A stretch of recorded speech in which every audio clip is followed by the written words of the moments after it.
నమస్కారం, నా పేరు బాల. బీసీఎన్ న్యూస్ కి స్వాగతం. ముందుగా ముఖ్యాంశాలు. అభివృద్ధిలో రాష్ట్రం దూసుకుపోతుందన్న కేంద్ర మంత్రి రామ్మోహన్ నాయుడు. ఎన్నికలకు ముందు రైతులకు ఇచ్చిన హామీని నిలబెట్టుకున్నామని హర్షం.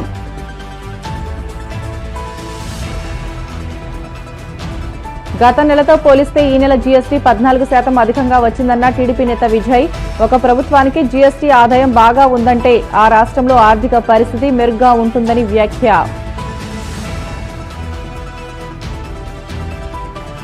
చిత్తూరు జిల్లా కొప్పం నియోజకవర్గంలోని మణీంద్రం ఎంపీటీసీ ఉప ఎన్నికను నిలుపుదల చేయాలి. ఈసీని కలిసి విజ్ఞప్తి చేసిన వైసీపీ ప్రతినిధి బృందం.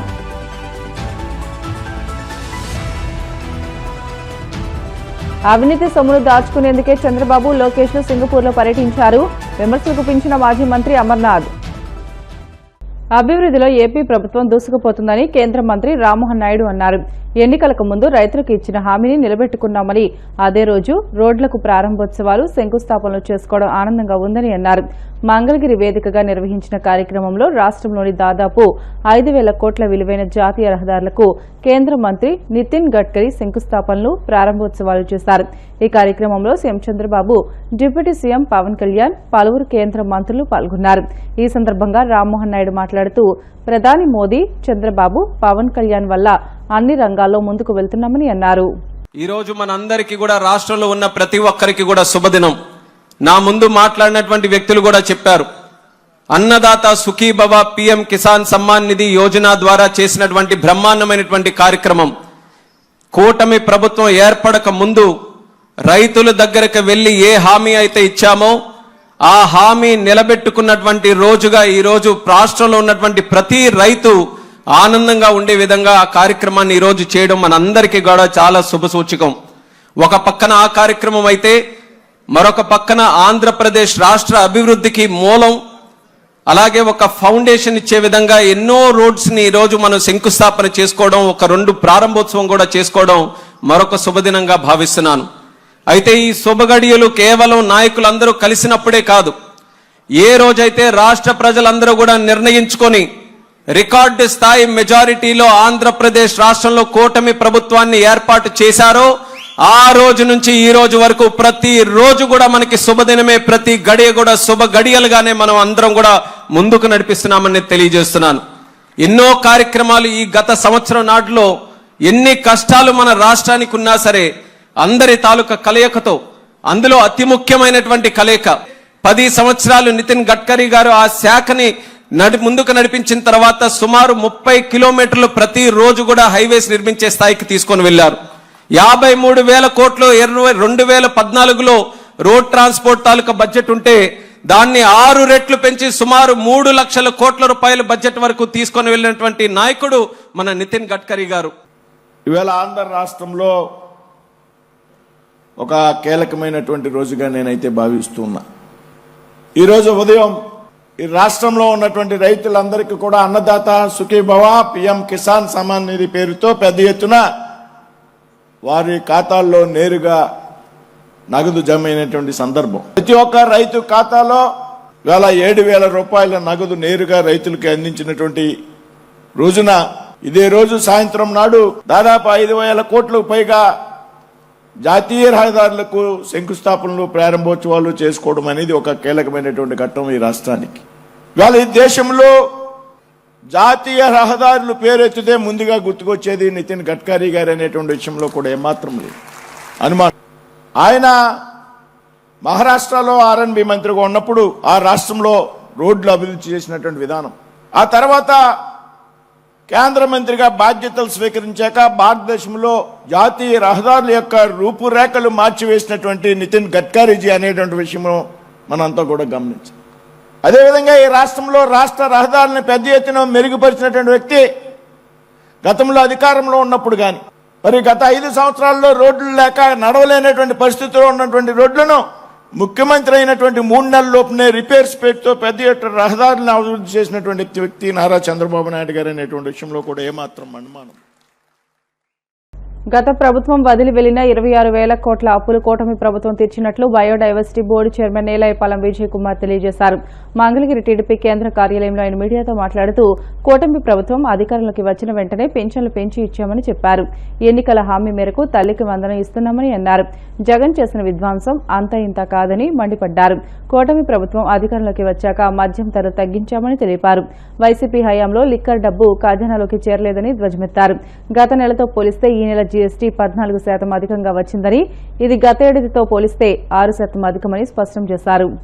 ఆర్థికానికి సంబంధించిన ఒక వార్త అందరూ చూసే ఉంటారు. గూడ్స్ అండ్ సర్వీస్ ట్యాక్సెస్లో క్రితం నెలతో పోలిస్తే 14% అధికంగా ఆంధ్రప్రదేశ్కు ఆదాయం వచ్చింది. అదే లాస్ట్ ఇయర్తో పోలిస్తే దాదాపు 6% ఎక్స్ట్రా వచ్చింది. జిఎస్టీ అనేది మన రాష్ట్రంలో జరిగే క్రయ విక్రయాలకు సంబంధించి, ఆ క్రయ విక్రయాల్లో బిజినెస్కి సంబంధించి గవర్నమెంట్కి వచ్చే పన్ను. బేసిక్గా గవర్నమెంట్ యొక్క మేజర్ యాక్టివిటీ, మేజర్ ఇన్కము, పన్ను ఆదాయం ఈజ్ జిఎస్టీ. సో ఒక గవర్నమెంట్కి జిఎస్టీ ఆదాయం బాగా ఉంది అంటే అర్థం ఏంటంటే రాష్ట్రంలో ఆర్థిక పరిస్థితి బాగుంది, బిజినెస్ ఎకోసిస్టమ్ బాగుంది, దాని పరిణామం బాగుంది, వ్యాపారం బాగా జరుగుతోంది. ఇవన్నీ బాగుంటే గవర్నమెంట్ కూడా బాగుంది. ఇంత ఇన్కమ్ రావడానికి కారణం ఏంటి అంటే రాష్ట్రంలో ఒక స్థిరమైన గవర్నమెంట్ ఉంది, ఒక స్ట్రక్చర్డ్ గవర్నమెంట్ ఉంది. ఈ స్ట్రక్చర్డ్ గవర్నమెంట్ వల్ల బిజినెస్లు వాళ్ళ వ్యాపారాలు వాళ్ళు చేసుకుంటున్నారు, కొత్త వ్యాపారాలు వస్తున్నాయి.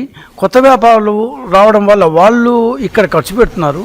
ఈ ఖర్చు పెట్టడం వల్ల ట్యాక్స్లు వస్తున్నాయి, జిఎస్టీ అనేది పెరుగుతోంది. సో ఆ మేరకు జిఎస్టీ ఎక్కువైంది. సో స్పెసిఫిక్గా ఎందుకు ఈ మాట చెప్పాల్సి వస్తుందంటే గత సంవత్సరంలో మనం ఎన్ని కష్టాల్లో ఉన్నాం. 22, 23, 24 ఈ 3 సంవత్సరాలు అంతకుముందు కోవిడ్ అంటారు. సో కోవిడ్ అయిపోయిన తర్వాత 22, 23, 24 సంవత్సరాలు ఎందుకు మన ఇన్కమ్ తగ్గిపోయింది, ఎందుకు మనం అప్పులు ఎక్కువ చేస్తాం. ఇంత చేసి కూడా అప్పులు తక్కువ ఉన్నాయి. నేను దాని గురించి కూడా మాట్లాడుతాను. ఇంత ఇన్కమ్ వచ్చిన తర్వాత కూడా, ఇన్ని సంక్షేమ కార్యక్రమాలు చేసిన తర్వాత కూడా లాస్ట్ ఇయర్తో పోలిస్తే ఈ ఇయర్ అప్పులు తగ్గాయి. బహుశా మనం గత 5-6 సంవత్సరాల్లో అప్పులు తగ్గడం అనేది ఎప్పుడూ విన్నపాపన పోలేదు. అందుకే స్పెసిఫిక్గా ఈరోజు ఈ యొక్క ప్రెస్ కాన్ఫరెన్స్ ద్వారా రాష్ట్ర ప్రజలకు తెలియపరచాలి అనుకున్న విషయం ఏంటి అంటే మన రాష్ట్రంలో అప్పులు తగ్గుతున్నాయి, మన రాష్ట్రంలో సంపద పెరుగుతుంది, మన రాష్ట్రంలో సంక్షేమ కార్యక్రమాలు పెరుగుతున్నాయి, ముబ్బడిగా పెరుగుతున్నాయి. ఒక పక్క సంపద వస్తుంది, ఒక పక్క అప్పులు క్రమేణా తగ్గుతున్నాయి, ఒక పక్క గవర్నమెంట్కి ఇన్కమ్ వస్తుంది. సో ఇన్కమ్ లేకుండా ఏ గవర్నమెంటు ఏ సంక్షేమ కార్యక్రమాలు చేయలేదు. సో ఈ రెండు బ్యాలెన్స్ కావాలి. అలా బ్యాలెన్స్ అవుతుంది కాబట్టే ఈరోజు అన్నదాత సుఖీభావ కింద ప్రతి రైతుకి మోడీ గారు ఇచ్చిన 2,000తో పాటు మనం 5,000 రూపాయలు వేసి ఇస్తున్నాం ఫస్ట్ ఇన్స్టాల్మెంట్ కింద. రేపు ఇంకొక 15 డేస్లో మహిళలకు ఫ్రీగా ఆర్టీసీ బస్సు ప్రయాణం ఇచ్చాం. 1 మంత్ కరెక్ట్గా ఇదే టైంలో లాస్ట్ మంత్ తల్లికి వందనం ఇచ్చాం. సో ఇట్లా సంక్షేమ కార్యక్రమాలు ఒకవైపు, ఆదాయం సంపద సృష్టి. ఎప్పుడు చంద్రబాబు నాయుడు చెప్పే మాట, సంపద సృష్టి చేయకపోతే ఏమీ చేయలేమని. ఆ సంపద సృష్టి, ఈ 2 విషయాల గురించి రాష్ట్ర ప్రజలకు కొంత డీటెయిల్గా చెప్పాలని ఈ యొక్క దాన్ని ప్రయత్నం. వైసీపీ చేసిన 26,000 కోట్ల రూపాయల అప్పులు మేము తీర్చాము. 3,400 కోట్ల రూపాయల ఫీజు బకాయిల్ని కొద్దిగా తీరుస్తూ వస్తున్నాము. 1,600 కోట్ల ధాన్య బకాయిలు తీర్చాము. 1,000 రూపాయలు పెన్షన్ ఇది పెంచాము. బకాయిలు కూడా చేసాము. April, May, June of last year బకాయిలు కూడా చేసాము. అంటే ప్రతి నెల 500 కోట్లు వేసుకుంటే కూడా దాదాపు సంవత్సరానికి 6,000 కోట్ల రూపాయలు అదనంగా మేము సంక్షేమ కార్యక్రమం కింద దాన్ని ప్రజలకు ఇస్తున్నాము. తల్లికి వందనం కింద మీరు 5,000 కోట్లు, 5,500 కోట్లు ఇస్తే మేము 11,500 కోట్లు ఇచ్చాము. మరి మీ దగ్గర డబ్బులు ఎందుకు లేవు, మా దగ్గర డబ్బులు ఎందుకు వస్తున్నాయి? అన్నదాత సుఖీభావ కింద 5,000 రూపాయలు ఇచ్చాము. మొత్తం సూపర్ 6 హామీలు మేము ఎలా తీర్చాము? ఎందుకంటే సంపదను ఎంతో కొంత అదనంగా సృష్టిస్తున్నాను. నేను చెప్తాను, ఒక్కొక్క కాంప్లైంట్ తీసుకుంటే దీంట్లో 800 కోట్లు, దాంట్లో 400 కోట్లు, దీంట్లో 300 కోట్లు మొత్తం చేసి ప్రతి నెల ఒక 1,000-1,200 కోట్లు అదనంగా చేరిస్తే సంవత్సరానికి అదే మీ 13-14 వేల కోట్లు వస్తాయి. దాంతోనే సంక్షేమ కార్యక్రమాలు చేస్తున్నాం. మేము అప్పులు చేసి సంక్షేమ కార్యక్రమాలు చేయటం లేదు. చిత్తూరు జిల్లా కుప్పం నియోజకవర్గంలోని మనేంద్రం ఎంపీటీసీ ఉప ఎన్నిక సందర్భంగా టీడీపీ తీరుపై రాష్ట్ర ఎన్నికల కమిషన్ కు వైసీపీ ప్రతినిధి బృందం ఫిర్యాదు చేసింది. వైసీపీ నాయకులు ఎమ్మెల్సీ లేలాపిరెడ్డి, మాజీ ఎమ్మెల్యే మల్లాది విష్ణుల నాయకత్వంలో పార్టీ ప్రతినిధులు విజయవాడలో ఎన్నికల కమిషనర్ను కలిసి మనేంద్రంలో జరిగిన దౌర్జన్యాలను వివరించారు. వైసీపీ చెందిన అభ్యర్థి శ్రీదేవితో కనీసం నామినేషన్ కూడా వేయనివ్వకుండా బీభత్సం సృష్టించారని, ప్రజాస్వామ్యయుతంగా ఎన్నికలు జరిగేలా చర్యలు తీసుకోవాలని ఈ సందర్భంగా వారు కోరారు. 2 జడ్పీటీసీ ఎన్నికలకి 3 ఎంపీటీసీ ఎన్నికలకి ఎన్నికల సంఘం నోటిఫికేషన్ ఇవ్వటం, నామినేషన్ల ప్రక్రియ ప్రారంభం కావటం, ఆ నామినేషన్ల ప్రక్రియకు సంబంధించి కూడా స్క్రూటినీ కూడా ఈరోజు జరుగుతున్నటువంటి పరిస్థితులు ఇవాళ రాష్ట్రంలో చూస్తూ ఉన్నాం. నేను ఒక్కటే ఈ ప్రభుత్వాన్ని, ముఖ్యంగా చంద్రబాబు నాయుడు గారిని సూటిగా అడగదలుచుకున్నాను. మీరు 4వసారి ముఖ్యమంత్రిగా ఈ రాష్ట్రాన్ని పరిపాలన చేస్తున్నటువంటి పరిస్థితులు ఉన్నాయి. ఈ పరిస్థితుల్లో మీరు మాట్లాడే ప్రతి మాట కూడా ప్రజాస్వామ్యం అసలు ఆయన జేబుల్లోనే ఉన్నట్టుగా, మహిళల పట్ల అపరిమితమైనటువంటి గౌరవం కలిగినటువంటి వ్యక్తులుగా మీరు పదే పదే మాట్లాడుతూ ఉన్నారు. నిన్న మీ నియోజకవర్గంలో రామకుప్పం మండలం మనేంద్రం ఎంపీటీసీకి సంబంధించి ఉప ఎన్నికలు జరుగుతూ ఉన్నాయి. నేను ఇంకోటి కూడా చెప్పదలుచుకున్నా, నువ్వు మాజీ ముఖ్యమంత్రిగా ఉన్నటువంటి కాలంలో జరిగినటువంటి ఆ ఎన్నికల్లో ఆ మనేంద్రం ఎంపీటీసీగా వైఎస్ఆర్ కాంగ్రెస్ పార్టీ అభ్యర్థిగా ఉన్నటువంటి ఆ రోజున శాంతకుమార్ గారు గెలవడం జరిగింది.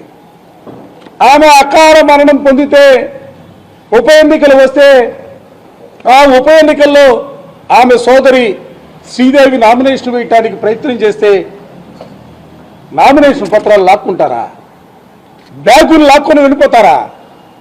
పోలీసులు కళ్ళెదుట ఇంతటి ఘోరం జరుగుతున్నప్పుడు కూడా కళ్ళప్పగించి చూస్తున్నారే తప్ప కనీసం వాళ్ళని ఆపటానికి కనీస ప్రయత్నం కూడా చేయనటువంటి దౌర్భాగ్యమైనటువంటి పరిస్థితులు. మేడం గారిని కూడా కోరాం, ఇంతటి దౌర్భాగ్యమైనటువంటి పరిస్థితులు ఉన్నటువంటి పరిస్థితుల్లో ఆ ఎన్నికల ప్రక్రియని నిలుపుదల చేయాలా, మరలా నామినేషన్ల ప్రక్రియ, మరలా నామినేషన్లు తీసుకునే కార్యక్రమాన్ని తీసుకొని ప్రజాస్వామ్యబద్ధంగా ఎన్నికలు జరిపించమని మేము కోరుతా ఉన్నాం. దయచేసి దీనిపైన మీనమేషాలు లెక్కించే పరిస్థితులు ఉంటే మేము న్యాయస్థానాల్ని ఆశ్రయించవలసినటువంటి పరిస్థితులు ఉంటాయి. న్యాయ పోరాటం చేయడానికి కూడా వైఎస్ఆర్ కాంగ్రెస్ పార్టీ సిద్ధంగా ఉందన్న అంశాన్ని ఈ సందర్భంగా గట్టిగా చెప్పదలుచుకున్నాం. తెలుగుదేశానికి గోండాలు, తెలుగుదేశానికి సంబంధించినటువంటి వారందరూ కూడా ఆవిడ సంబంధించినటువంటి బ్యాగ్ను కూడా లాక్కున్నారు. ఆ బ్యాగ్లో విలువైనటువంటి డాక్యుమెంట్స్ ఉన్నాయి. అలాగే ఎన్నికకు సంబంధించినటువంటి నామినేషన్ పత్రాలు ఉన్నాయి. వాటన్నిటిని కూడా లాక్కోవడం జరిగింది. ఇదంతా కూడా పోలీసుల సమక్షంలో, పోలీసులు ఎదురుకుండా, పోలీసులు చూస్తుండగా జరిగినటువంటి సంఘటన. అంటే రాష్ట్రంలో ప్రజాస్వామ్యం ఉందా? రాష్ట్రంలో రూల్స్ ప్రకారం పరిపాలన సాగుతుందా అని చెప్పని మనం అడిగితే ఎక్కడా కూడా లేదు అని చెప్పిన సమాధానం వస్తుంది. రాష్ట్ర ముఖ్యమంత్రి గారి నియోజకవర్గం, ఆ నియోజకవర్గంలోనే ప్రజాస్వామ్యం లేకపోతే పోలీస్ యంత్రాంగం అంతా కూడా ఏకపక్షంగా వ్యవహరిస్తే దళితులకి, మహిళలకి ఇంకా రక్షణ ఎక్కడ ఉంటుంది? ఆంధ్రప్రదేశ్లో ఏదైతే బిఆర్ అంబేద్కర్ గారు కలగన్నారో, దళితులు సంబంధించినటువంటి ఏదైతే ఆలోచన చేశారో ఆ ఆలోచనలకి ఈ రాష్ట్ర ప్రభుత్వం తూట్లు పొడుస్తూ ఉంది. పోలీస్ యంత్రాంగం కళ్ళప్పగించి చూడటం అనేది చాలా పెద్ద తప్పు. నామినేషన్ ప్రజాస్వామ్యంలో ఎన్నికలకు ఉన్నటువంటి విలువ అది. అందులోనూ నామినేషన్ వేయడానికి అక్కడ దళిత మహిళ వెళ్తే వాడు బ్యాగ్ని, నామినేషన్ని లాక్కుంటే పోలీస్ స్టేషన్కి వెళ్ళి ఫిర్యాదు చేద్దామని వెళ్ళినటువంటి సందర్భంలో కూడా కనీసం ఫిర్యాదును కూడా తీసుకున్నటువంటి పరిస్థితి ఆ సంబంధిత పోలీస్ స్టేషన్లో లేకపోతే ఇంకా ఆంధ్రప్రదేశ్లో ఏ రకమైనటువంటి పరిపాలన కొనసాగిస్తూ ఉన్నారు? బ్రిటన్లో షార్ట్ బ్రేక్ తీసుకుందాం. స్టివితాజ్